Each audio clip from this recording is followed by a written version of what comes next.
Isang babae niregaluhan ng isang brand new car dahil lang sa sunog na tumbler. Sana all! Mga kanegosyo, meron po akong ikukwento sa inyo at ito po ay napaka-inspiring at motivating story, lalo na sa mga negosyante na katulad mo. Ayun na nga po, no, isang babae, ito po sa abroad nangyari o sa ibang bansa, siya po ay nasunugan ng kanyang kotse. Pagkatapos, kinabukasan, naisipan niyang puntahan yung kanyang nasunog na kotse, tapos video-video siya doon. Habang binivideohan niya yung kanyang sasakyan, papalapit siya sa kotse niya, binuksan niya.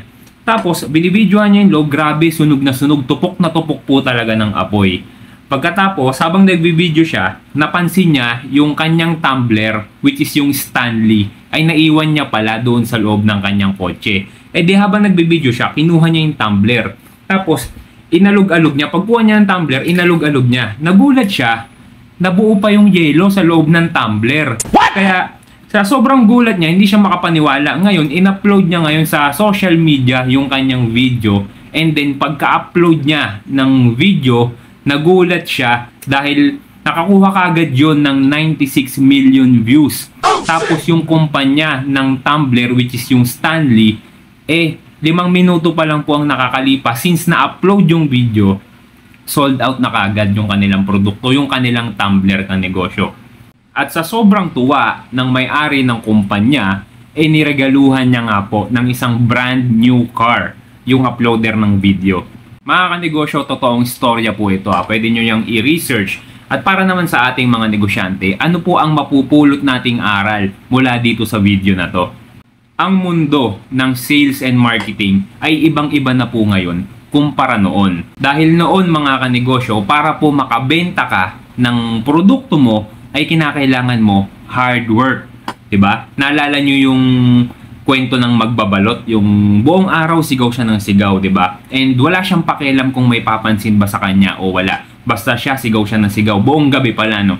Balot, Penoy, 'di ba? Alam niyo yung kwento niyan, 'di ba? So, hindi mo kinakailangan na palagi na lang may pumapansin sa iyo, basta ikaw tuloy-tuloy ka lang sa ginagawa mo kahit walang pumapansin sa iyo, basta tuloy-tuloy ang magbabalot na ilalako niya yung paninda niya, 'di ba? Ganon ang style noong araw. Pero sa panahon po kasi ngayon, mga kanegosyo, iba na po ang labanan, 'di ba? Para makabenta ka ng produkto mo.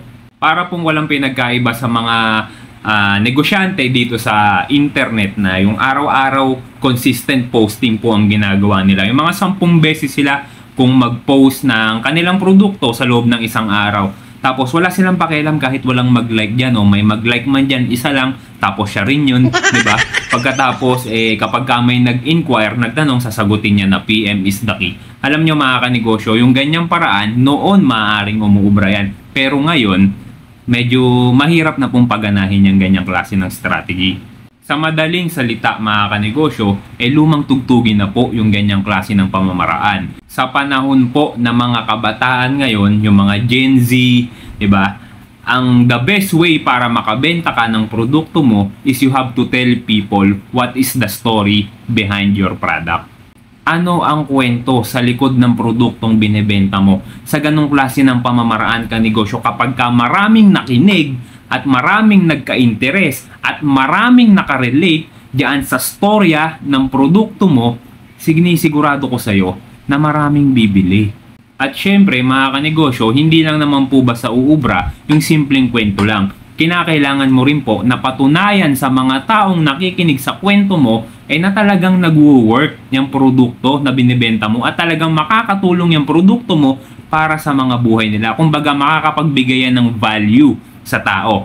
Halimbawa na lang mga kanegosyo, ito pong charger na ito, ayan po, which is ang volts, ang charger na sa kalam. Alam nyo po, nung unang beses kong ginamit itong produkto na to, talagang sobrang na-amaze ako. Dahil meron po akong isang cellphone na talagang taon na ang binilang na nakatambak dito sa loob ng bahay at hindi ko siya magamit dahil hindi ko po mabuksan yung cellphone ko dahil walang kahit na anong klase ng charger ang nakakapagpagana doon sa cellphone ko. Walang kahit anong klase ng charger na nakakapagpabuhay doon sa cellphone ko. Pero nung time na ginamit ko po itong volts, ang charger na sa kalam, mga kanegosyo, talagang sobrang nagulat ako, sobrang na-amaze ako dahil siya lang naman po ang bukod tanging nakapagpabuhay sa cellphone ko. And sobrang tuwa ako mga kanegosyo kasi ang dami ko po mga pictures doon, mga memories na talagang grabe yung yung binavalue ko po talaga na talagang ayokong itapon, ayokong ibenta yung phone.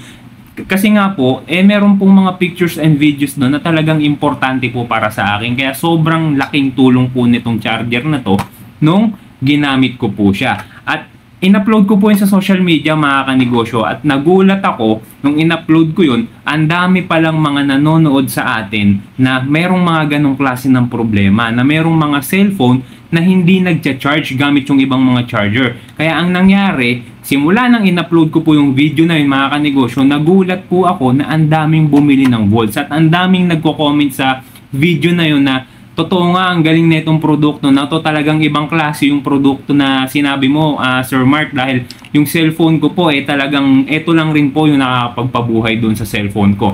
Yung iba naman sinasabi, saan po makakabili, paano makakabili niyan, kasi may cellphone rin po ako na hindi ko na mabuksan, ayaw rin po mag-charge sa ibang charger, kaya gustong subukan yung volts mga kanegosyo.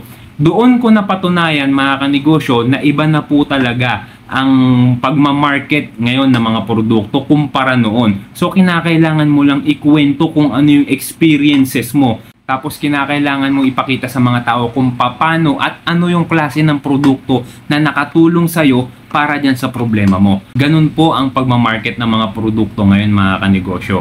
Pero mga kanegosyo disclaimer lang, pera biro, talagang sobrang na-amaze ako dito. Hindi ko po sinasabing dahil gusto ko kayong bumili ng bolts. Sinasabi ko po sa inyo yung kwento na yun dahil yun po yung totoong nangyari mga kanegosyo. At hindi ko po yun in-upload para makabenta ng produkto. In-upload ko po yun dahil gusto ko pong i-share sa tao kung ano yung experience ko. Bonus na lang na ang dami pong bumili.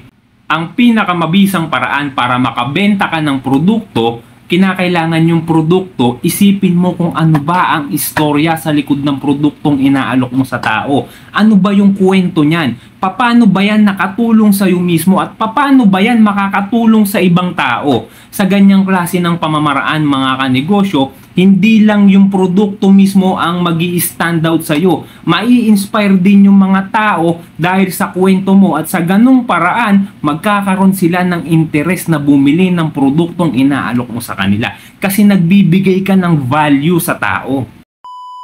Mga kanegosyo, maraming salamat sa panonood mo. Kung umabot ka hanggang dito sa dulo, maraming salamat po sa iyo. Sana meron kang natutunan sa maiksing pinag-usapan natin. Yun lang mga kanegosyo. Maraming salamat po.